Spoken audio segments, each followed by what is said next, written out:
This is the amazing Tamron 12 to 20 f2.8 lens. $1,700 for a super wide, fast lens. Perfect for walking around tight cities like New York City or every city in Europe. Perfect for astrophotography, especially Milky Way photography. I'm gonna compare it against the Sony 12 to 24 f2.8. You're giving up 4 millimeters on the long end, but saving yourself a lot of money. Plus, I found that the Tamron has some real technical advantages over the Sony, so this might be a better lens even if they cost the same. This is available for Sony E-mount and Nikon Z-mount, and if you are a Nikon user, guess what? You don't even have a 12mm zoom available for your system, so I know this is going to be really exciting. This video is completely unsponsored, so please subscribe if you want to support me. Tamron loaned me this lens, but they did not give it to me for free. I just want to talk about the design. Like, this is the best feeling lens I've held in a long time. It also has this like mechanical, beautiful look to it. Like, the finish here is absolutely stunning. It has this physical aperture ring that Sony lacks. It has just great feeling switches. Like, there's a switch here for de-clicking the aperture, so it can move nice and smooth. I definitely prefer it to click, as well as custom switches, autofocus switches, and a zoom lock that will stop it from zooming. The zoom ring here is completely confident, nice and smooth, and you'll notice it's an internal zoom.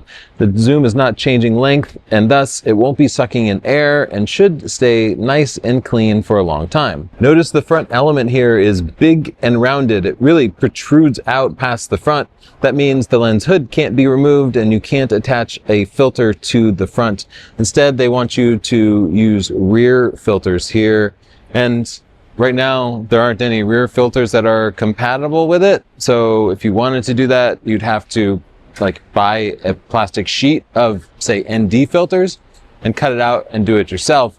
But I will say that's probably a temporary thing, because the Sony lens here has a very similar filter and there are third-party filters available for it. Comparing the design to the Sony way bigger, also uses the rear filter, also has a big protruding front lens, but lacks that nice mechanical aperture ring. I did walk around New York City with this hanging from my Sony. I didn't like the way it swung on the strap. It gets to be kind of a pain. This is a far, far better walking around lens.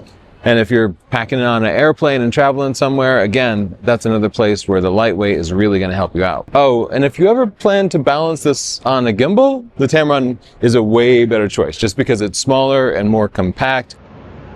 I'm in the Flatiron district in front of this gorgeous cathedral, but the way the street is structured, if I want to be in the center of the picture, I can't back up any farther. And as I'm looking at my camera here, a 16mm wouldn't do it. Maybe 14 could do it, but 12 is really the right focal length. In cities, yeah, sometimes you got to go tighter than 16mm. Let's talk about image quality. Often these third-party lenses can't quite match Sony G Master lenses, but they're cheap enough that you're willing to make a little bit of a compromise. But I just didn't find that to be the case here. I was really blown away. I tested it at 20mm, the long end, against the Sony 12 to 24. And in the center, this was a little bit sharper, but it was close enough that it didn't really make a difference. But then as I looked at the corners of the frame, this was substantially better. Zooming back at the wide end, 12mm, where it gets really difficult to sort of correct for the massive amount of distortion that just naturally occurs at those ultra wide angles, the Tamron absolutely blew it away at the edges of the frame. The Sony just couldn't keep up. And I'm completely blown away that a Tamron lens could be so much better than a Sony G Master lens. That's shooting wide open. As I started to shut down, the differences diminished a little, but the Tamron lens was still clearly sharper in the corners of the frame. And those corners of the frame are probably important too. Like, a lot of us are going to be shooting landscapes with this, where you want the entire frame to be super sharp. That is why you're shooting ultra wide most of the time.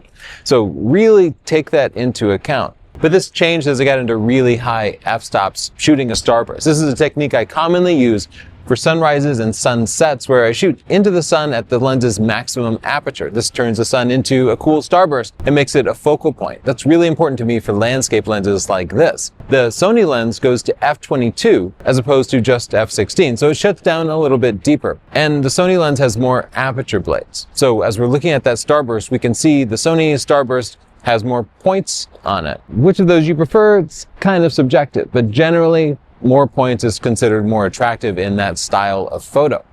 I also noticed the flaring was really different. The Tamron lens had significant, prominent, unattractive flaring when shooting directly into the sun, and the Sony lens had very little. The Sony lens had some like little purple-green blobs that are pretty easy to ignore, but this was really obvious, especially in video. Now, if your name is J.J. Abrams, that might be a positive for you. I'm not here to tell you what's right or wrong.